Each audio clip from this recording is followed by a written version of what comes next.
All right. Okay, let me see.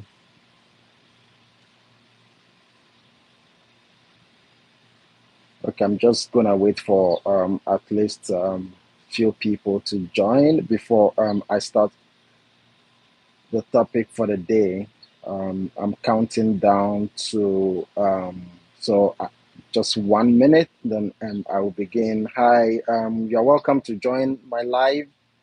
Hi everybody, you're welcome to join my live. And then you can leave a comment. There's a chat box down there. You can leave a comment for me, and then I will read it out. And if you have any, if it's a question, I can answer it.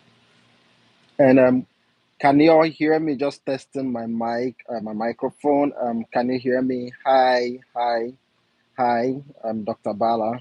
Um, good to see you. And can you hear me? Can somebody hear me? Can you let me know if you can hear me? Can you hear me? Is my sound good? Can somebody hear me? Let me know if you can hear me. Hi, can you hear me? Okay, awesome, awesome, awesome, awesome, awesome. You can hear me. Thank you. Thank you, thank you, thank you so much. And then I'll be very grateful if you can share the link to anyone who might want to join us. Today's topic is very, very important and is very dear to me. So I want to share this with everybody. And I'll be happy if I can get as much people as possible. And yeah, and I'm here to answer all your questions. Yeah, a long time no see. Yeah, it's true. It's true. Long time no see, and I miss all of you. I miss everybody. I miss all my followers and all the people who have been cheering me on. All the people who have been praying for me, all my well wishers. I miss all of you. As you all know, like right now, I am PGY1 first year. I'm in the intern year of my residency and internal medicine, and I moved from Texas, and now I'm in Maryland. So things have gotten very busy over the month, and already I am 1 month old in my program. So all of you can imagine, like what it takes to adjust to a new environment and also adjust to a new work area. Yeah, it's gotten very busy. But I'll just wait to introduce a topic when we get at least close to 10 people. Right now we have 6 people. Yeah, so personally, like life has gotten very busy. Yeah, I'm most of the time very occupied. It's either I'm like I spend most of my time at work. Most of the time, it gets really busy, and that is why you all have not really heard from me. But I do see your comments. I respond to most of them. Yeah, and then some of them too. Other people are able to answer them, so it's very helpful. But yeah, my heart is still with all of you, and my prayers are with all of you. And yeah, um, I hope life has been good for all of you too. And I hope all of you are still grinding and pushing hard to chase that dream. Yeah, that's very important to us, as you all know. Um, so I'm going to dive into the topic for today: how to change your failure into a success story. Failure is something that we all dread. Failure is something that everybody is scared of. People who have, especially those who have not mastered the courage to know the importance of failure. And then some people have also not really experienced failure in their life. So it is something that it's important to talk about. It's important that we address it. And mostly for us medical students who are taking the USMLE exam, failure is something that can put us down, discourage us. and and then like it builds this kind of fear in us throughout our journey. Even right now I still experience it, even though I have finished all this exam. I've taken a step one, step two, step three. I still experience it, and I don't think there is any point in life where we are going to stop being scared of failure. But that fear, like whatever we do with it, is what is important. For those of you who don't know me yet, and this is your first time seeing me, I am Dr. Jerry Akplo, and I am a PGY1, meaning the postgraduate year one. I'm in my intern year of internal medicine residency in the Greater Baltimore Medical Center in Maryland. And yeah, that is a little about me. I've been on this channel trying to use it to encourage as much people as possible, and also help people through the process. So yes, that is a little bit about me. And yeah, and most of you, I know you know me already. And if you are new on this channel, kindly consider subscribing, and also share with anybody who can. Hi, Yao Bada. Yeah, so let's go to the topic. Yeah. Um, I'm going to relate this to myself because usually I use my life experience to encourage people on this channel. So yeah, the topic of fear, it's fear and failure. So failure is something that is very big, you know, and most of us are scared to fail. Like we fear to fail. Of course, yeah. I am one of those people. Like I hate to fail. I really really hate to fail. And yeah, I know most of you can relate. And sometimes that failure can spell, it can spell doom. Our life is always on the edge as medical students. We don't want to fail an exam because if you fail, you are going to start all over prepping for it. And studying for step one, step two, and even when I was taking step three, there was still a little bit of fear when I was taking step three.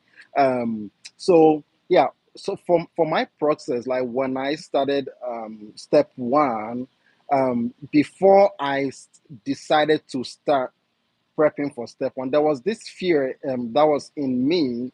Um, and I was asking myself, like, can I do this? Is it possible? If you are outside, if you've not yet started prepping for the USMLE, it is something that you always ask yourself: Can I do this? Is it possible? Can I also do it? But one thing I would ask myself is, all the people who are doctors in America, when they all started, were they better than me? It is something that it's a kind of question that I always ask myself to encourage myself, so that any level that I reach in life, if I need to take the next step and there is this fear in me that um, doesn't want me to, to chase my goals. So I will ask myself, like, all the people who have achieved what I want, like do they have something that is better than me? Is there a better reason why they were able to achieve it? Like, don't I have that potential as well? Say, would you, if you look at yourself right now, okay, especially those who are still taking the steps, or those who have not even decided to take it, and if your fear is you don't have what it takes to take this exam, then you want to ask yourself, like, all the what hundreds and thousands of doctors who are in America right now, like, do you have like a little bit of what any of them has, or any the ability that any of them um have? Do you have a little bit of that? you know so you have to like look at the big picture and ask yourself, like, so if all these thousands of doctors in America can take the USMLE and pass, why can't I also do it? So this is how I look at the big picture before I started the whole thing. Yeah, you hear people say, okay, you can take it. Some will say, okay, what if you don't match? And that is another thing that people will tell you to discourage you. What if you don't match? So the first thing that I would want to say is that you need to be able to identify your fear. Like, try to know your fear and then put it into the bigger picture. If the fear is, okay, I can finish the exams and I will not march, then you ask yourself, for all the people who have marched, do they have something, or are they totally, I don't want to use the word like totally better, but I think that would be best for this scenario. Like, everybody who has ever marched in America, like, are they all better than me?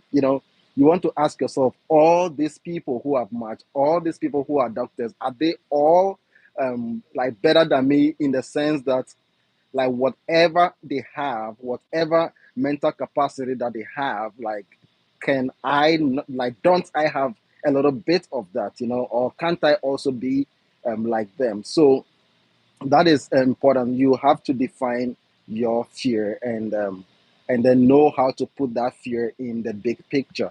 Now, if your fear is, okay, I cannot sit and study, you want to ask yourself, so for all the people who have been able to sit, like, to study, like, what do they have that I do not have? What did they do that I cannot do? And if you look at it from that angle, you can tell yourself that, okay, so if all these people can do it, then I can also do it. And one thing I always say at the end of my videos on this channel is, if I, Jerry, can do it, then all of you can also do it.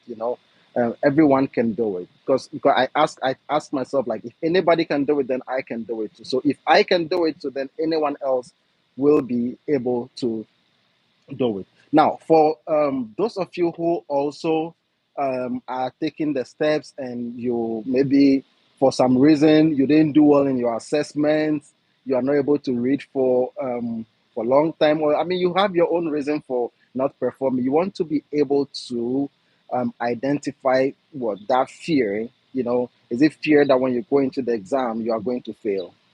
Right. You want to be able to identify that fear. But then you ask yourself, so for all the people who have been able to pass through this, did they, like, we all did not just, like, start passing the exam with, like, with the first attempt, or, like, learning for the first few months. We all failed on our mock assessments. And then failure on the mock assessments, the NBMEs, those are the things that put us on our toes, to re-strategize and come back stronger, to work on our weak areas and come back, stronger. So, yeah, that is very important, that you identify your fears.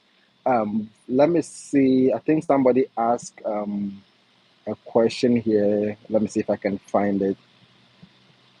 Shall I just use to swipe down? Good. So someone asked a question here.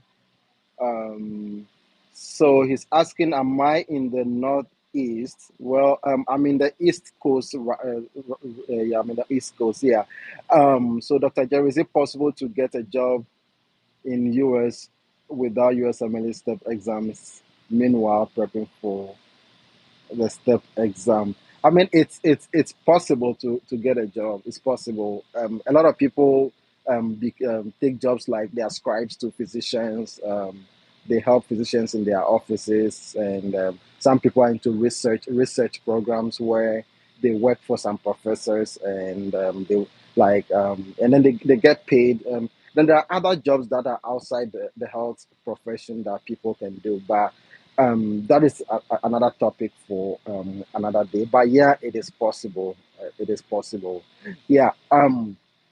So let me come back to the topic of fear. So after you identify that fear, you want to put it into the bigger picture and ask yourself, so for all the people who have been able to overcome this fear, what did they do? Or do they have something that is different? Like, like, we are all just humans, right? We are all just humans. So if anybody can do it, if anybody can overcome that fear that is trying to steal your joy from you, then you should know that you can also do it.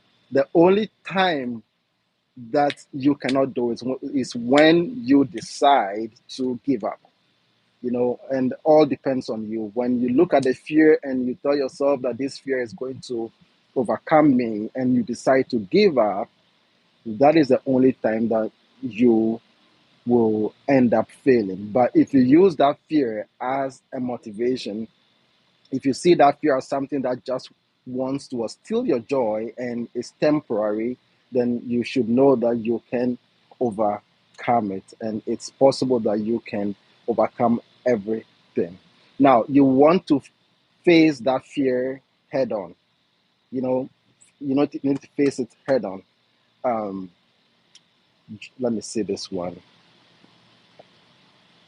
Okay, let me see if you what if you know that you have to dedicate much time to excel in your exams before E7 certification, while yet you know that you are more than 10 years post graduation and time is past. Mhm. Yeah. And furthermore, you still need to match into a specific specialty of your choice. Yeah, yeah. I mean, the latter part, I love the latter part of the question. That means that you need to do, like, extra work because you've chosen a specific specialty that this is what I want. Yeah, but the first part of the question is you are 10 years. That is another fear. That's another reason why someone would be would be scared. You know, you are 10 years post graduation.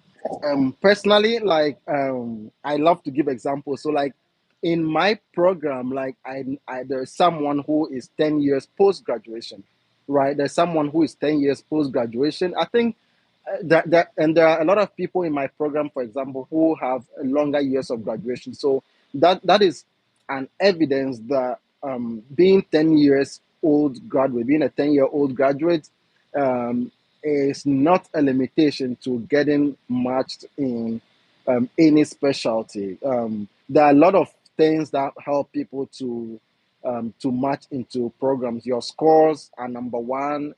I'm not saying high scores, but you passing the USMLE, at least a pass is enough. Then also there are other things that depends on your application, your interview, how it goes, and also making connections. Like, people, people who are in the program, seniors who have finished the program, put people who can hold your hands and maybe help you into matching into the program. So a lot goes into that. So I think if you think that your fear is that you are a 10-year-old graduate, then, or if your fear is that you are 10 years post graduation, then you want to look at other things that can help you. But if you are a 10-year graduate and I am a first year graduate, and then say I know someone who can hold my hand into the program, then I'm better than you, right? So you want to look at all avenues. Like, one of the places that people look for, like, you don't have to personally have a family, but you can go online on LinkedIn and look for seniors who are in some programs already. You can link up with program directors, coordinators, and, like, anyone who can help you into the program. Yeah. So it is something that you want to look at. Now, let's come to the topic: facing your fear head on. It's important.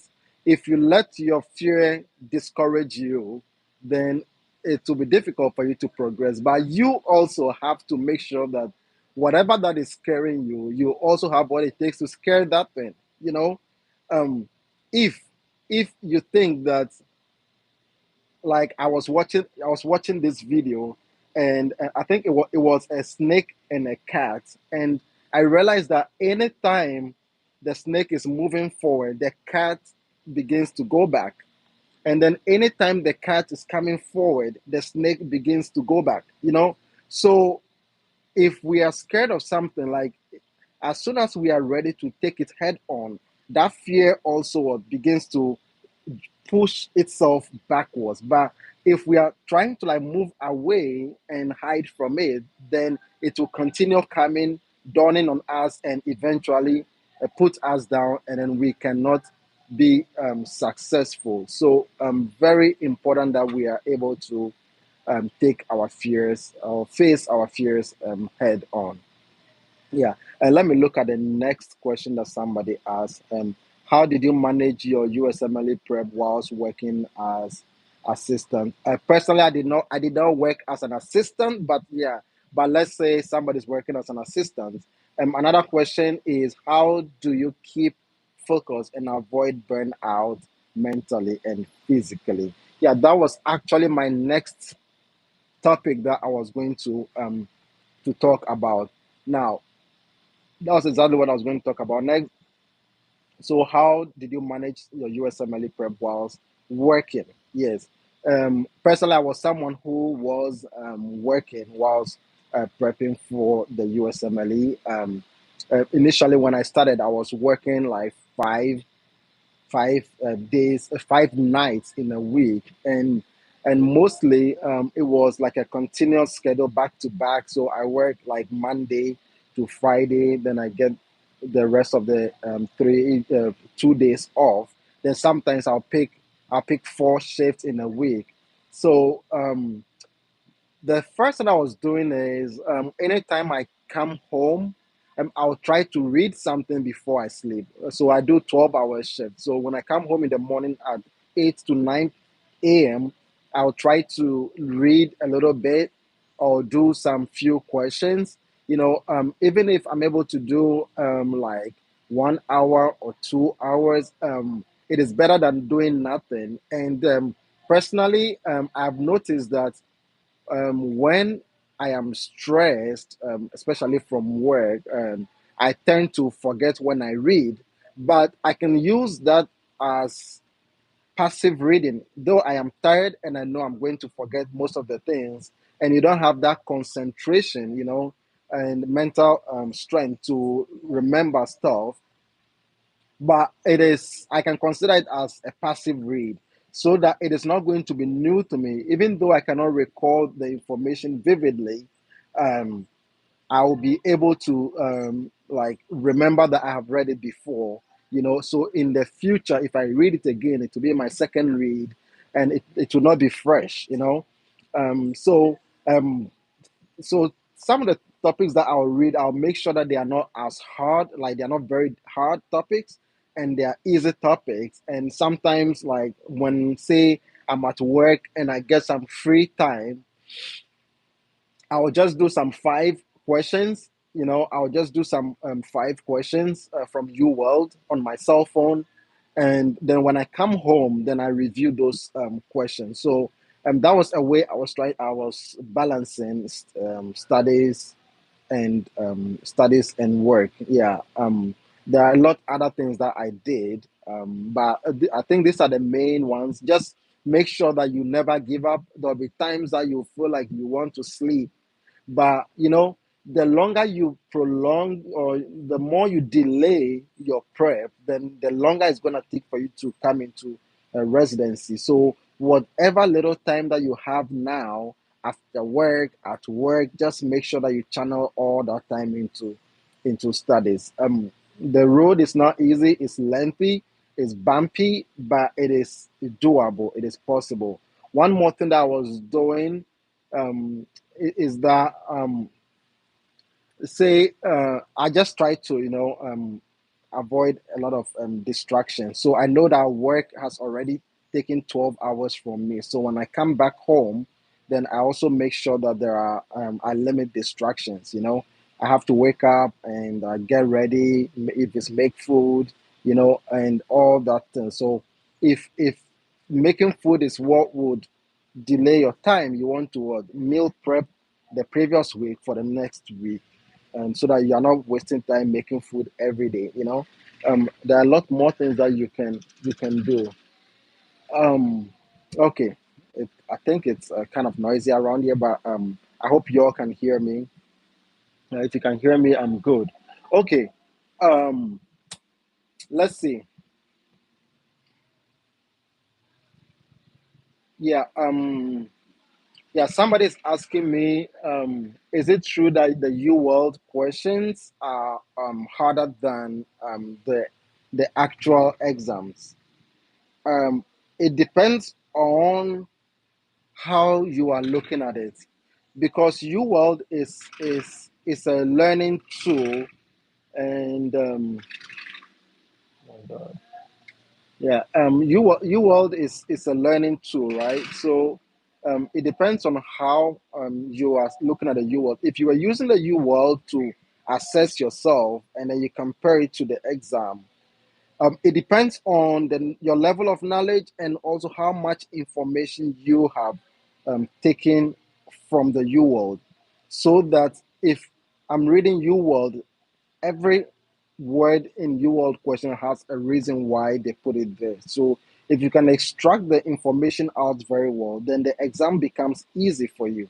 But if you do UWorld passively and you don't extract all the information, and then you focus only on getting the questions correct, it will look as though the exam is hard.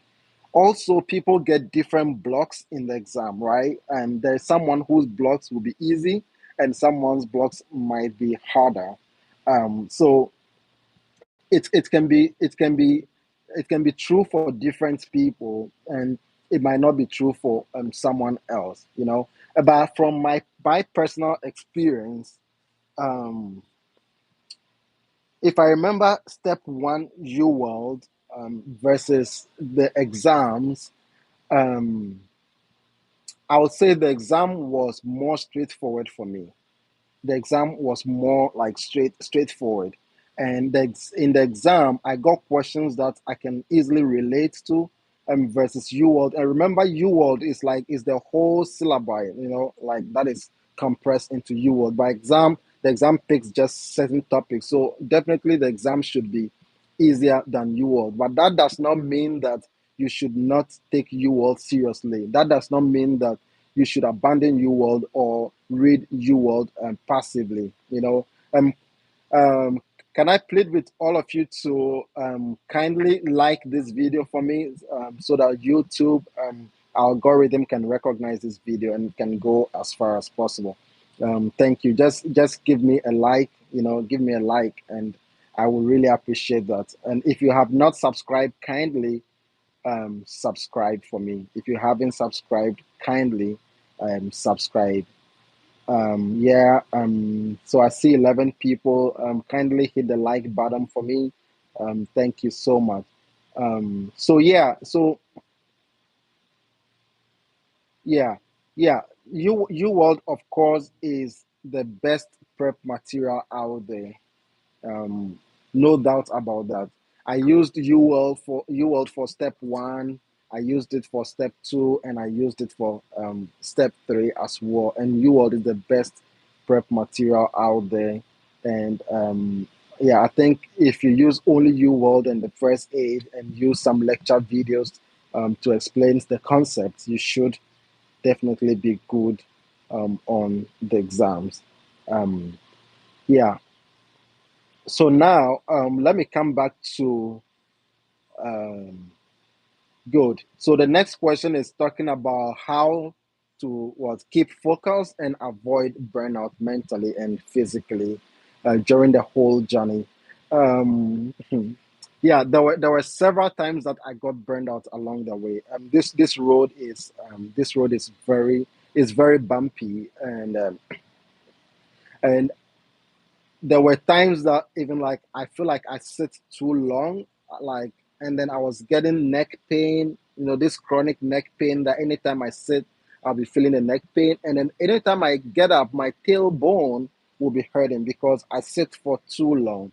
Now, talking about mental burnout, it's something that personally I experience a lot. I was burned out most of the time, and it's not healthy. It doesn't. It just puts this kind of like pressure in your head that it's like your head is about to explode, and then coupled with like you are failing your exam.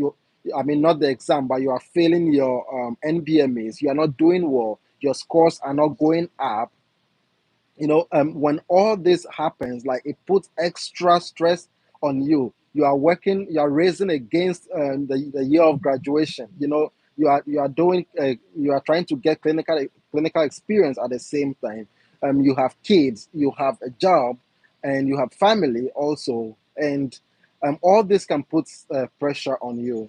Now, taking breaks is something that is very important. Like knowing when to take breaks, recognizing the times that you get burned out, and taking breaks in between. People make like scheduled breaks. People take scheduled breaks, and there are also people who just recognize that, okay, I am getting burned out. Let me take a break. Especially after you learn continuously for 3 weeks, and you feel like, oh, right now my attention span has reduced, my absorptive capacity has reduced, and also my like recall ability has reduced. Then you should know that you are getting mentally drained. um, there are times that you also feel that you are just like you feel it in your head. I usually feel it in my head. Like when I feel burned out, I feel it in my head. I feel it around, like there'll be this tension that is pulling all my neck muscles down. So those are the times that you really have to like schedule breaks. Just take a break, and when you're taking breaks, stay away from your books. Make sure you stay away from your books. Do not like look at your books, because even the mere fact that you're looking at your books even puts extra stress on you.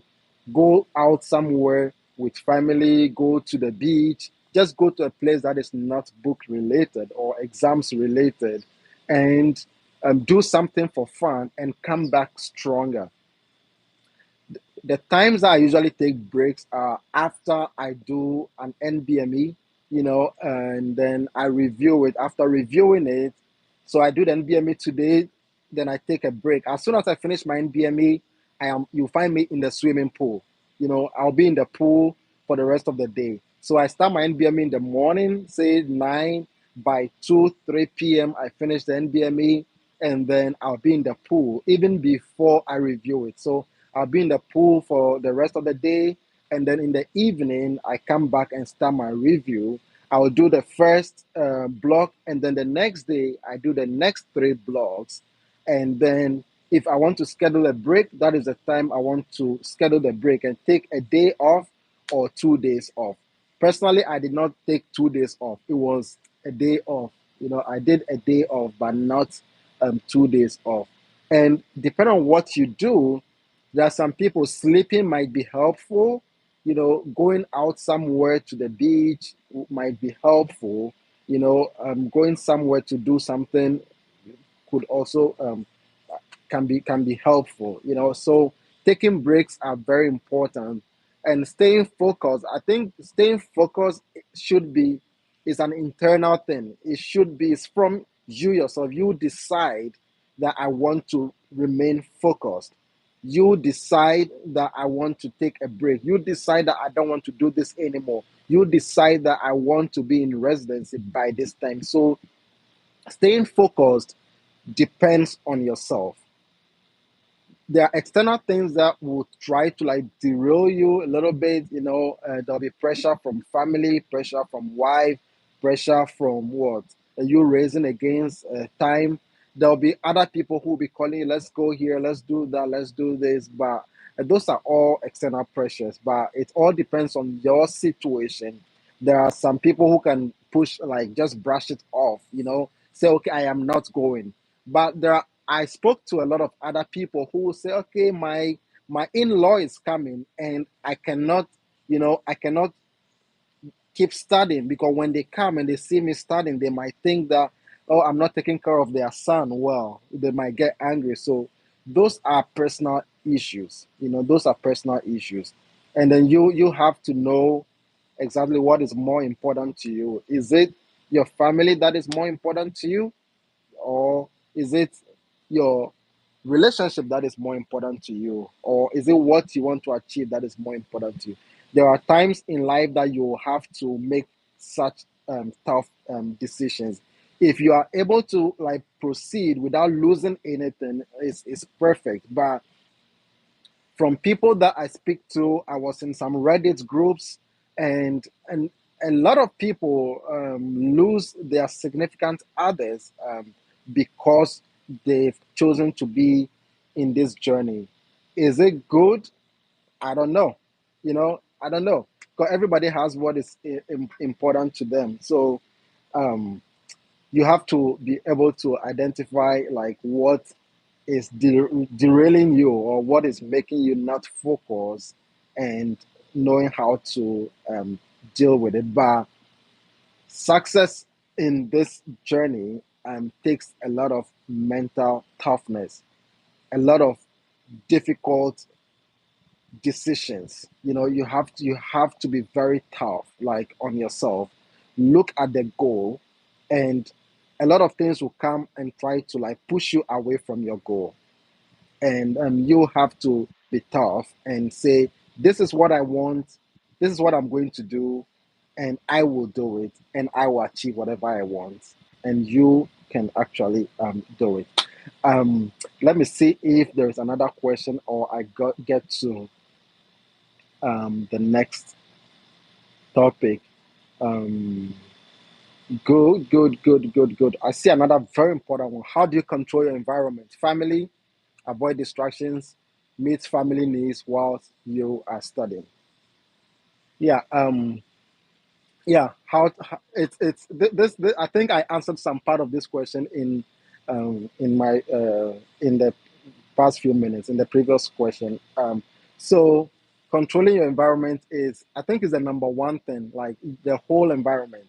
It's not just your study environment, but the environment around you, work, home, family, and every other thing is important to your success, right? How did I do it? I didn't have it easy at all. I did not have it easy. Um, and there were times I needed to be extra tough, extra tough. Like when I think about it, like I feel, I regret for some of the decisions, because there are people who were also successful. They had kids. Some people had kids. Some people had families. Some people were married. But everybody and what works for them, the fact that you have five kids and then you were still able to study does not mean that if I have three kids, I should be able to study. It doesn't work that way. Everybody and what they can, their strengths. And for me personally, I wasn't living with my family, so it was something that was, I would say, helpful a little bit, but not too helpful, because that the disadvantage is like I had to do everything for myself. Currently at work, um, I have some of my colleagues who say like, "Oh, my family has come and my mom has made food for me. So this week, like, and this month, I am not going to work, to be at the kitchen. So all I do is come back from work, eat, and sleep. Right? Beautiful, beautiful. So that is one of the advantages of having family around. So, but for me, I didn't get it that way. There was no family, so if I have to go to do groceries, I have to go myself. If I have to come back and make food, I have to do it all by myself. So, having family can be a blessing. Now, the other part of having a family around is that, now, if you have that family that does not know when to let you study, or that does not know that your studies is very important to you, and they start pushing things on you, you must do this, you must do that, you must let us go here, and all that, then it steals your time from you. But I believe everybody's family situation is different. And also, when you have a lot of distractions that you cannot push away, then you want to make very good use of the little times that you get. You must make it very productive. If you are going to study for 2 hours, then make the 2 hours very productive, right? But if you have distraction during those 2 hours also and all over the day, like it's not going to be very helpful. So you have to know how to um, balance things to work for you. Let me see. Here, someone said, "Thank you for your advice. You are welcome and encouragement. Please, could you prepare a video on possible jobs that one can do as IMD whilst prepping?" Okay, yeah, I can think about that. Let me take a screenshot of this so that okay, I'll remember that. Um, okay, now let's look at the next one. What do you do if I want to pursue US road and don't have the physical, is it, what do you mean by physical ability? Is it money? Or what do you mean by physical activity, please? My English is not very good, so please keep it simple for me. Okay. Yeah, I'm still, English is like my third or my second language. I'm still learning every day. So what do you mean by physical ability, please? Thank you, Dr. Defella. Okay, Dr. Defala, so please, okay, I see you've written something here. It's a, what do you do if you want to pursue the US road and you don't have the physical ability? Money, she says money, yeah, if you don't have the monetary ability. Um, yeah, this part of the USMLE prep can be very discouraging, and it's one of the things that push a lot of people away from the prep. Like if you go online, you will hear a lot of things. People say like, I spend this amount of money. Like if I tell you the money that I spent on it, it might scare you. Someone might spend half of that. Someone might spend a quarter of that. So it depends on the road that you want to choose. One, the resources. The resources are the things that we spend more money on. These days, there are a lot of resources out there that are free. First aid, the PDFs are available that you can get for free if you don't have money to buy the book. So I have saved you $50 already plus what? Shipping. So let's say $60 you've saved already. Now, if you are using PDF for all the three, then 638, and so you've already saved $180 already. So you see how that is helpful using free resources. Now, for the lecture videos, there are free versions out there that you can go online, and if you join groups, you'll find them. Okay, if you go to LinkedIn, you go to Facebook groups, you go join WhatsApp groups, you ask people around Reddit and also a Telegram, you can find this free version of the resources. UWorld, they have free versions in there. And personally, I want to issue a disclaimer here. I did not do any of the UWorld free version. Okay, for boards and beyond, the first for step one, I subscribed to the free version. Pathoma, I subscribed to the free version. But when I started doing step two, I realized that there were free versions, but I got to know late, late into prepping for step one. So I had already bought all those resources. But if I was to go into, or if I were to start all over again, I wouldn't buy any resource. Like I would look for their free versions, which are all available. But one thing that people do is when they use the free versions and then say you take your pay as a doctor, you start your residence, you take your pay, you can be sincere to yourself and say, okay, let me call the company that I use their, say, let me call Patoma, let me call Boss and Beyond, and just contribute like $50 to them, and tell them, hey, I use your free version and I just want to or pay back, or hey, I just found your video so interesting and I want to just contribute to what the success story of your resources. So something like that. And in that way, even though you used it upfront, but you were able to pay for it later on, that is a sincere and a fair way to do it. Because honestly, we have to pay for those resources, but it can be very expensive. Some of these days, UWorld, if you want it for a year, you should be paying like $400 to $500 for a year subscription, and that is very expensive, especially for some of us who are from a very poor background, and that we don't have money. So you can look for free resources. As for the exams, the exam fees are fixed, and you will need to save money for those. But then again, you should not wait to have the money before you start the prep. You can have the money. If you do not prep, it's not worth it. So you want to start studying the free resources. Okay, start watching the videos. Anki, they're all free. Start doing UWorld offline, and then start prepping for the exam whilst you are saving money. So if you are going to be studying for the exam for 1 whole year, then let's say if you start saving for step one for 1 year, you should get the step one registration money by 1 year, right? So I will encourage you not to look at the money as if like you have to have the money down before you start the prep. No, start your prep with the free resources, save towards the exam, and by the time you have the money, you will be ready with the money. You'll be ready for the exam as well. Or by the time you want to take the exam, you'll be ready with the money, register, and go take it. The most important thing is to be prepared for the exam, not the money. So let's look at it from that angle as well. Um, okay, let me see. Um,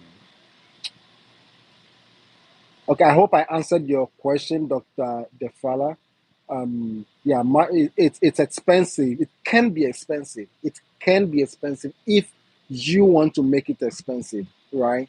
But it can be less expensive also if you want to make it less expensive. One important thing is before you make any payment, ask around, ask people, is this the right fee to pay? Is there a free version of what I'm about to pay for? Look for free version, go online, Google, ask people around before you make payment. You can save a lot of money. You can save a lot of money. So money is not a limitation for me. It has never been a limitation and it shouldn't be a limitation to you. Okay. I hope I answered your question. Um, yeah. Now, another point that I would like to raise is continuing to set goals. Before you started this exam, you gave yourself a timeline that by this time I should have finished this, by this time I should have taken step one, by this time I should have taken step two. Yeah, there are times that we are not able to achieve exactly like our goals on at the exact time. It's okay. It's okay if you thought that you were thinking that, oh, you could finish step one in 6 months. Some people think they could finish step one in 4 months. It's okay. It's okay. You did not know what you were up against, right? You didn't know what you were up against. So you came in and you saw that the mountain that I was trying to climb, it's taller than I thought, so it's okay. Just readjust your goals, but make it a realistic goal. Like readjust, refocus. If you need to double the time that you had planned, if you need to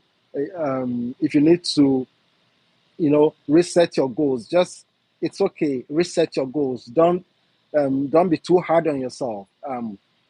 Realistically, step one should take about 1.5 years realistically to thoroughly prep for step one if you have no knowledge about step one. So realistically it should take about 1.5 years to prep for it. So if initially you were thinking you could do it in 4 months, just reset another goal, okay? But always focus on the end goal. Why you set the goal and the timeline, always work within that timeline. But it's always good to reset your goals, okay? You can modify your goals as time goes on.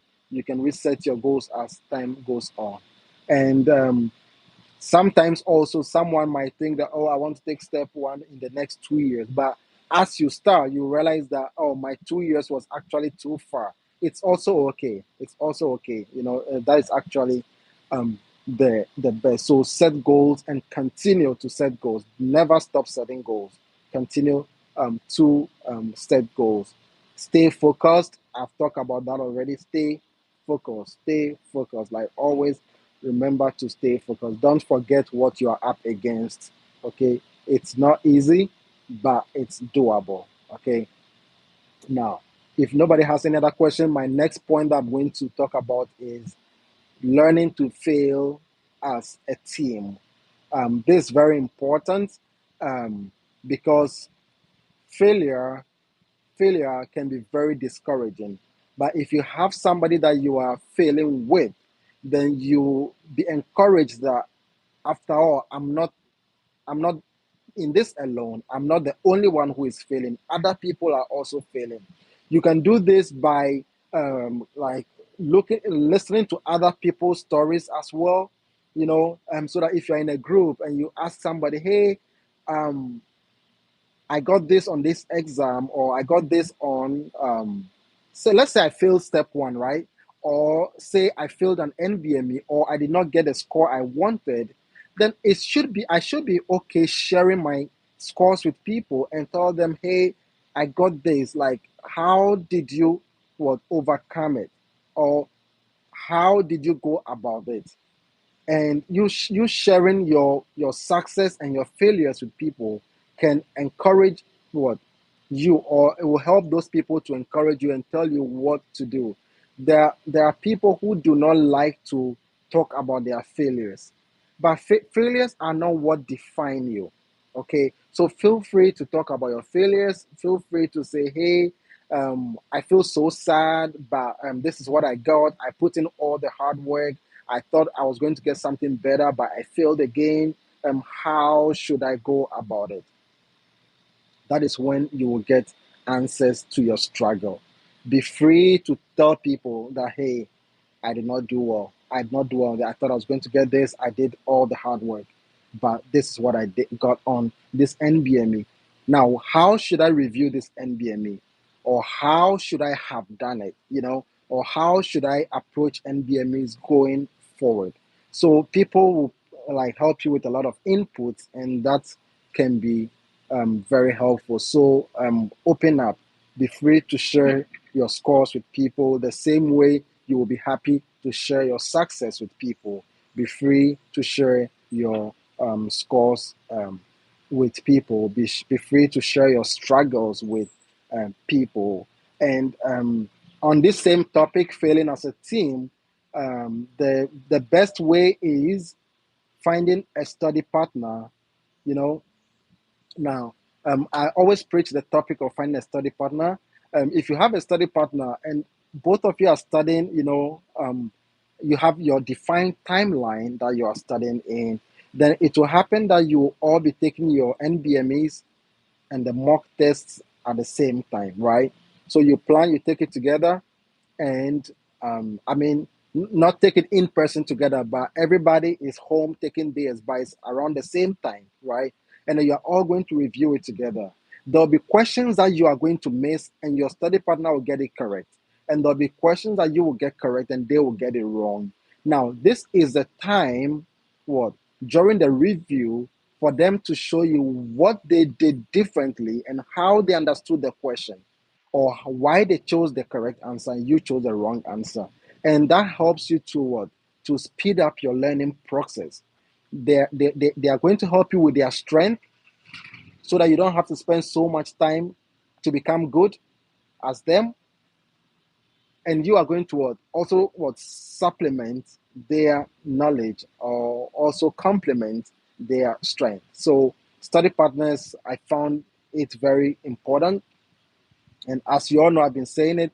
I tried several study partners. About, I think the fourth or fifth one is my current study partner, and we did step one together. We did step two together, and we did step three as well together. And we matched into residency. Just that we match in a different programs, but we are all PGY ones right now. So that is important, that you find somebody that you can share the whole journey with. It's very important. If you can find someone that you can share the journey with, or you can be on this journey with, it will be helpful. You can share your successes with them. they can complement and supplement your knowledge. And also, well, you can always have someone that you can discuss the topic of the journey with. Um, so I've exhausted my points right now. And if anybody has any question, it's almost an hour into this video. If someone has any question, kindly ask now. And also, please like this video and share with somebody. Share with somebody, so that this video can go far, and that we can motivate a lot more people who want to walk this journey. Very important. And so, yeah, I hope this topic was helpful. I hope somebody learned something. I hope this video impacts somebody's life positively. And I hope this video will shape somebody's approach to the exam going forward. Um,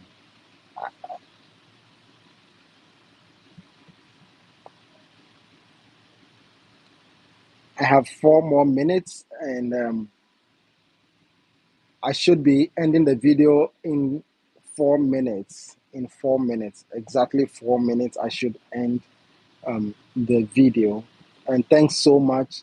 And for those of you who have not started yet, I want to tell you that it is doable, it is possible, but a journey of 1,000 miles begins with a step. You want to start now. Procrastination, they say, is a thief of time. Stop saying next year I will start. Stop saying I will start next year. Okay? Stop saying I'll start studying next year. Start studying now. Start studying now. Okay? Now, right now, the now, like today in the past used to be what, 2 years time, you know. Yeah, the future of the past is today. So those who used to say, oh, maybe 2 years ago they said, oh, in the next 2 years I'm going to start, it has come. Please start now, you know. Start now. Start prepping now. Because if just the earlier you start, the better for you. The earlier you start, the earlier you finish. So start studying now, now, now, now, now. Okay, and be free to share your successes with us. Okay, if you pass your steps, let us know. If you pass any of your steps, if you pass your NBMAs, feel free to share with us. Okay, share with us, share with people, so that we'll all be happy for you. We'll all be happy for you. Yeah, let me make sure I did not miss anything. Dr. Bala, let me see, who is this? Jehovah Jireh. Um, yeah,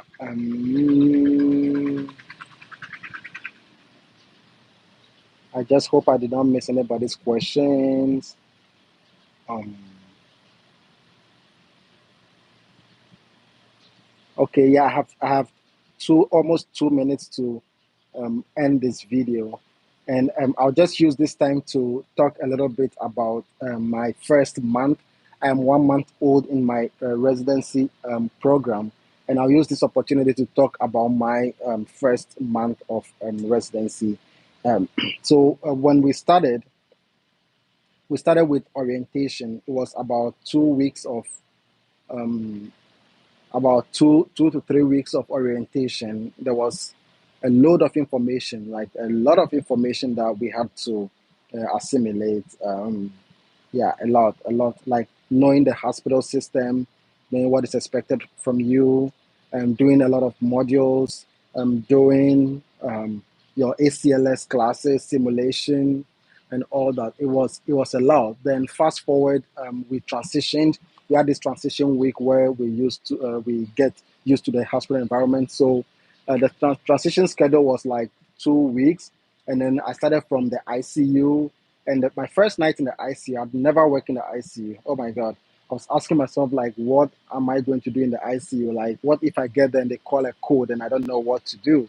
But yeah, I got to ICU. There were seniors over there already, so they were doing most of the things whilst I was just supporting and I was helping. If they asked me to do something, I'll do it. And yeah, and I learned from there. I did that, and I went again. This time it was last night. I worked in the ICU. This time it was better compared to my very first day in the ICU. Then after that, I came to the floor. I did the floor, the general medical floor. I worked on the general medical floor for 3 weeks, which was also it also came with its challenges. Every day you have to go see your patient and you have to present your patient to your attendant, and they'll come up with a plan, and you have to make sure that those plans are carried out. And yeah, and then you write your progress notes. And as at the time I was leaving the floor, I was carrying 5 patients. And yeah, I at the beginning I was very slow, because the system was different. And like Epic, you know how broad Epic is. Epic system was very different. And but yeah, I'm picking up the speed. Now I know where to click for most of the things I'm looking for. I'm still learning the Epic system. I think that is what makes us slow at the beginning. But there are seniors around that you are working with, and you can always ask them questions like what, like can always ask for help. Then after that, last week I was on the GI rotation. So I did GI. I saw a few endoscopies. I saw a few um, ERCP done. I was able to read some results of MRCP. I got a lot of cases of pancreatitis and gallstone pancreatitis. Yeah, I got cases of cholecystitis, a lot of them. Intestinal obstruction is very common, and GI bleed, very common. Yeah, I got some of these cases, and yeah, it's very interesting, very interesting. So yeah, I'm having a good time here, having a good time, and I'm wishing all of you success in your journey. Keep pushing; it's doable. Again, identify your fears, face them head on, take breaks between your studies. Okay, you can't just keep going like that. You might get crushed. Continue to set goals, revisit your goals, and make them more realistic. Stay focused, and remember, failing as a team is important, because you do not want to take what if you have somebody that you're studying with, you can share the burden of failing with them. If nobody has any other question, I want to use this opportunity to say bye to all of you. Remember to share this video. Remember to like the video. And I wish you success. Hoping to see all of you in residency one day. Bye.